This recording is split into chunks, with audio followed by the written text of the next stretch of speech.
Selanjutnya yaitu struktur umum anatomi buah, terbagi atas 3. Yang pertama ada kutikula. Kutikula merupakan lapisan yang sering menutupi buah pada bagian luarnya. Yang kedua ada perikarpium. Perikarpium terbagi atas 3. Yang pertama ada eksokarpium, yang merupakan lapisan tipis tetapi seringkali kuat atau kaku seperti kulit dengan permukaan yang licin. Yang kedua ada mesokarpium, yaitu lapisan tengah yang berdaging atau berserabut. Lapisan pada mesokarpium ini biasanya dimakan. Yang ketiga ada endokarpium, yaitu lapisan yang berbatasan dengan ruang yang mengandung biji. Yang ketiga yaitu endospermium. Endospermium merupakan bagian yang terdiri atas sel parenkim yang berisi butiran amilum, aleuron, dan sel-sel minyak. Berdasarkan histologi daging buah, terbagi atas 2, yaitu buah kering dan buah berdaging. Buah kering ada yang membuka dan tidak membuka, sedangkan pada buah berdaging mempunyai buah dengan kulit yang jelas dan juga mempunyai buah dengan kulit yang tidak jelas. Contoh pada buah kering yaitu buah pelongan, sedangkan pada buah berdaging yaitu buah tomat. Selanjutnya adalah struktur anatomi buah kering membuka. Contohnya yaitu Vigna sinensis. Nah, buah Vigna sinensis atau buah bolongan ini merupakan buah sejati tunggal dan berbiji banyak. Nah, pada gambar terlihat sayatan membujur dan sayatan melintang pada buah bolongan, di mana pada sayatan membujur terlihat bagian eksokarp dan bijinya, sedangkan pada sayatan melintang terdapat bagian mesokarp, endokarp, plasenta, dan funisel. Eksokarp merupakan lapisan bagian luar, mesokarp bagian tengah, dan endokarp bagian dalam. Funisel disebut juga bakal biji yang menempel pada plasenta di ovarium melalui struktur seperti tangkai, sedangkan plasenta merupakan bagian yang melindungi saluran pembawa hara yang diperlukan untuk perkembangan biji.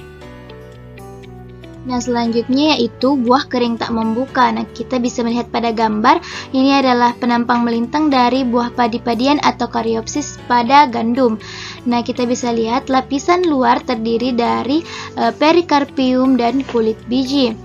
Lapisan perikarpium pada buah ini bisa kita lihat ini adalah penampang lebih besarnya dari perikarpiumnya. Kemudian perikarpium ini terdiri dari beberapa sel. Yang pertama itu adalah epidermis. Nah, epidermis ini adalah penampang lebih besarnya dari epidermis. Kemudian lapisan perikarp pada buah kering itu sering menyerupai kulit biji. Kemudian di sini ada lapisan kutikula. Kemudian ada sel tabung. Nah, sel tabung ini merupakan sisa epidermis dalam berbentuk sel berlignin dan memanjang sejajar sumbu panjang buah. Nah, kemudian di sini ada endosperm. Endosperm ini berada di sebelah dalam kulit biji dan mencakup 83% buah dan berisi pati dan protein. Nah, lapisan endosperm terluar berupa lapisan sel yang berisi aleuron, berisi kristaloid dan floboid yang mengandung cadangan lipid dan protein dan menghasilkan enzim yang penting bagi perkecambahan. Nah, di sini juga kita bisa melihat ada lekukan di bagian atas, kemudian ada embrio, ada sketulum. Selanjutnya, struktur anatomi buah basah. Buah dengan kulit buah yang jelas. Contohnya itu Citrus sinensis. Dapat kita lihat pada gambar tersebut, ada beberapa bagian anatomi pada jeruk ini. Yang pertama itu ada flavedo, yang kedua ada albevedo, kemudian ada plasenta, bulir, biji, dan septum. Flavedo merupakan kulit bagian luar yang berbatasan dengan epidermis. Dapat kita lihat pada gambar bahwa terlihat jelas flavedo ini nampak adalah bagian kulit yang terluar. Kemudian ada albevedo. Albevedo merupakan kulit bagian dalam yang biasa disebut dengan jaringan busa. Kemudian ada plasenta. Plasenta yaitu bagian dari buah yang melindungi saluran pembuah hara yang diperlukan untuk perkembangan biji. Kemudian ada bulir. Bulir pada jeruk ini dapat dimakan. Kemudian ada biji. Biji pada jeruk berada dalam bulir. Dapat kita lihat pada gambar tersebut. Bagian selanjutnya itu ada septum. Septum merupakan pembatas yang memisahkan suatu rongga atau ruang.